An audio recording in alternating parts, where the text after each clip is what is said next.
everyone, welcome back to my channel. So today we are going to do another page out of Seasons, and you probably have noticed or will notice that I have and will be working a lot out of Seasons, and that is because I am going to be hopefully finishing it by the end of next year. I don't know, fingers crossed. I've been keeping a tally here. I have quite a few pages still, like 48 single pages and 12 double pages. So I don't know if I'll finish it by the end of next year, but that's my goal. That's what I'm gonna try to do. So you will see a lot of colored pages or videos, shall I say, from this book over the next year. So for today, we are going to do this really cute fall page here.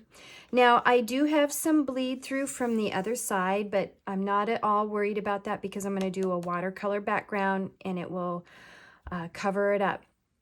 But I do want to talk about that bleed through a little bit here because I know how it happened.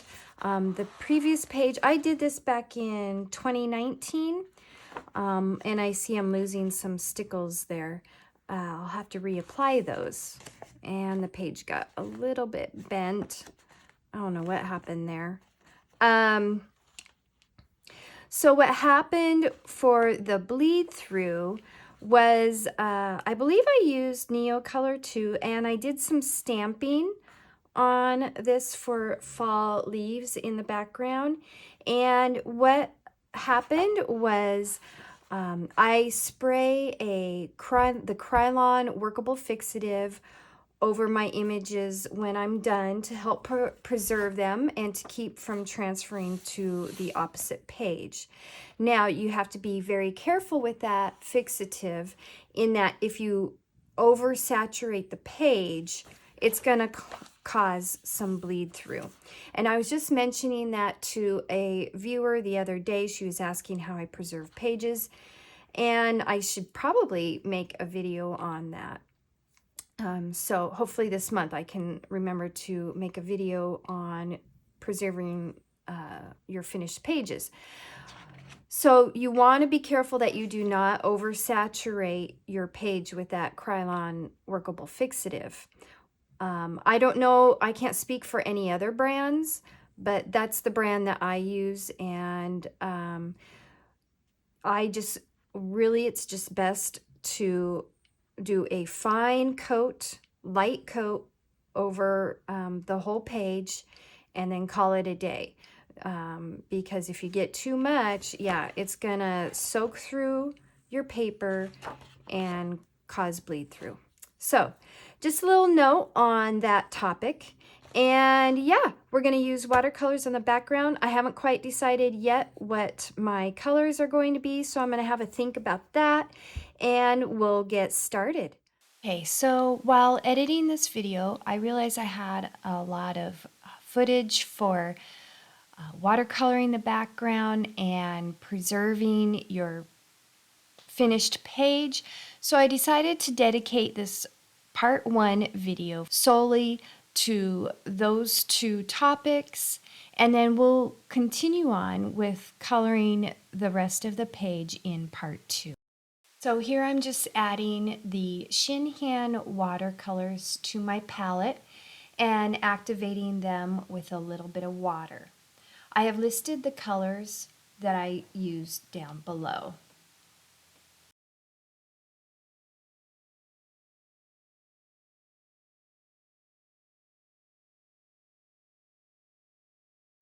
Okay, before we go too much further, I just want to interject here and let you know. So I have this piece of paper underneath so that paint obviously, doesn't get transferred on to the other pages.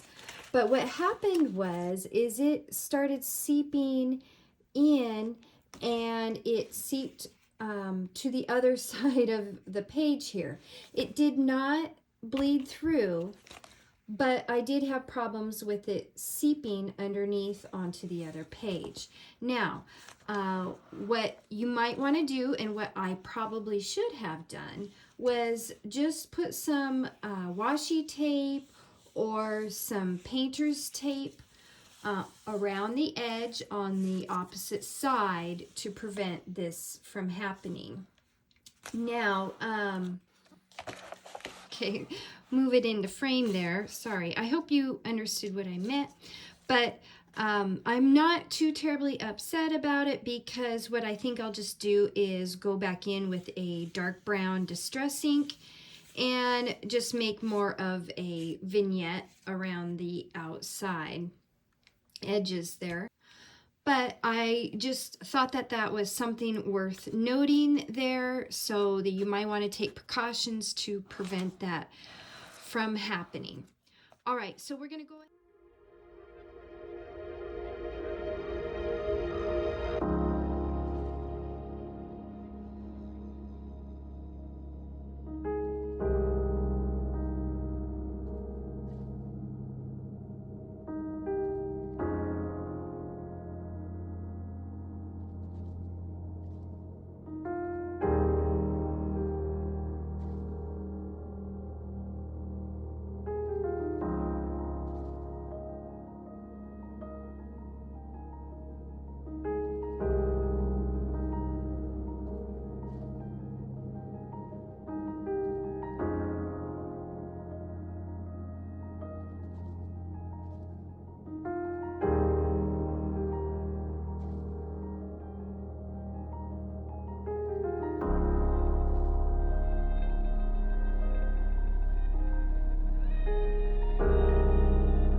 right, so we're gonna go ahead and paint the inside here using probably a smaller watercolor brush. And I'm just gonna use my peach, the flesh color that I have here, and maybe a little bit of pink and a little bit of the light brown on the inside.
All right, so, okay, so we finished inside, and I kind of showed you what I was doing along the edge here, and then just finished the rest off camera there. So what I like to do once I have finished the paint in the background, I will let it dry. So it's completely dry right now, or mostly dry anyway. And then I'm going to wet my paintbrush with just plain clean water. And I'm gonna go around and kind of clean up some areas where I feel like there's maybe some harsh lines, and just kind of blend those out a little bit. And I have a rag here too. I like to wipe my brush off between colors, or if I get too much excess water on there. But I'm just going to go around and blend in some of those harsh lines so it has a little bit of a, you know, smoother finish to it.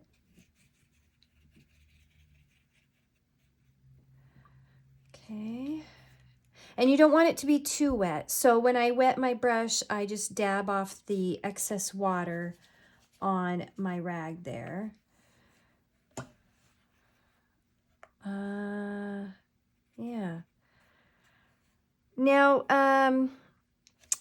around the edges, I really want it to be a dark, solid brown. But rather than going back in with my watercolors, I think at some point during the coloring process for finishing this page, I'm going to go back in with my distress inks and just put a dark brown distress ink around the outside, maybe in vintage photo or walnut stain. So right now what I'm doing is just blending in those areas where I feel like it's just too drastic of a change there from one color to the other.